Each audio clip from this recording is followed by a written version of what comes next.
নমস্কাৰ এই ভিডিঅ'টোলৈ আপোনালোকক আহ্বান স্বাগতম এমজি আপডেটৰ এটা নতুন জব নিউ ৰিক্ৰুটমেণ্ট লৈ মই আহিছোঁ যিটো ওলাইছে স্বাস্থ্য বিভাগত বাম্পাৰ ভৰ্তি বুলিয়ে ক'ব পাৰি অৰ্থাৎ 1000তকৈ অধিক পোষ্ট ওলাইছে তাৰ বিষয়ে ক'ম যিটোত ল'ৰা ছোৱালী সকলোৱে আছিলে কেটেগৰী ৱাইজ এপ্লাই কৰিব পাৰিব কোৱালিফিকেশ্যন লৈছোঁ গোটেইখিনি কৈ থাকিম আৰু এতিয়া বলক তেনে ভিডিঅ'টো ষ্টাৰ্ট কৰোঁ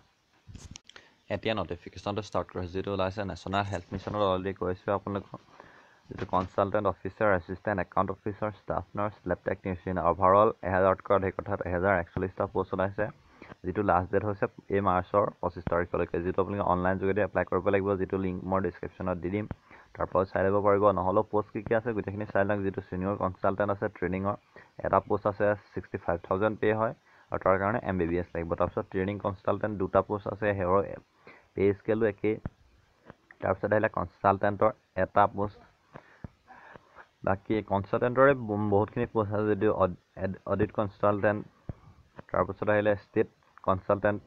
যিটো 40,000কৈ দিব সেইটো কাৰণে পষ্ট গ্ৰেজুৱেশ্যন ডিগ্ৰী লাগিব তাৰপিছত বাকী থাকিলে মই ষ্টেট কোঅৰ্ডিনেটৰ অফিচাৰৰ কাৰণে যিটো মাষ্টাৰ ডিগ্ৰী ইন মেনেজমেণ্ট ছায়েন্সত লাগিব তাৰপিছত আহিলে ফাইনেন্স এণ্ড একাউণ্টেণ্টৰ কাৰণে CA কৰা হ'ব লাগিব তাৰপৰি এতিয়া প্ৰগ্ৰেম এক্সিকিউটিভ যাৰ কাৰণে post graduation degree and diploma in health মেনেজমেণ্টত লাগিব যিটো 31,000 চেলাৰী হয় তাৰপৰা জুনিয়ৰ কনচালটেণ্ট নাৰ্ছিঙৰ কাৰণে BSc নাৰ্ছিং লাগিব তাৰপৰা এছিষ্টেণ্ট লাগিব যিটো ফাইনেন্স এণ্ড একাউণ্টেঞ্চৰ কাৰণে তাৰপিছত বাকী থাকিলে একাউণ্ট অফিচাৰৰ কাৰণে CA কৰা হ'ব লাগিব ষ্টেট এছিষ্টেণ্ট নাৰ্ছিং কোঅৰ্ডিনেটৰৰ কাৰণে লাগিব bachelor degree in commerce with minimum 3 years post qualifying experience লাগিব যিটোৰ কাৰণে তাৰপিছত ডিষ্ট্ৰিক্ট একাউণ্ট মেনেজাৰৰ পোষ্ট ওলাইছে যিটোত এতিয়া মই কৈছোঁ ব্লক লেভেল পজিশ্যনটো যিটো অডিঅ'লজিষ্ট আছে ছেক্ৰেট্ৰিক নাৰ্ছ তাৰ কাৰণে BSc নাৰ্ছিং কৰা হ'ব লাগিব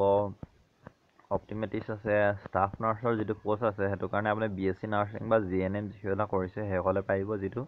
824টা পোষ্ট আছে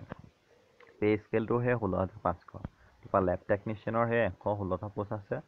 যিটো পে' স্কেলটো 15,500 তাৰ কাৰণে লেব টেকনিচিয়ানৰ চাৰ্টিফিকেট লাগিব আৰু যিটো আপোনালোকে এপ্লাই কৰিব লাগিব 25 তাৰিখৰ আগত যিটো NSMৰ যিটো ৱেবছাইট তাত গৈ পিনি এপ্লাই কৰিব লাগিব লিংক মই ডেছক্ৰিপশ্যনত দি দিম তাৰপৰা এপ্লাই কৰিব পাৰিব আৰু গোটেই নটিফিকেশ্যনটো এইটো এতিয়া কেনেকৈ তাক জনাব নাপাহৰিব ভাল পালে লাইক কৰিব শ্বেয়াৰ কৰিব লগতে চেনেলটো ছাবস্ক্ৰাইব কৰি কাষতে থকা বেল আইকনটো প্ৰেছ কৰি দিব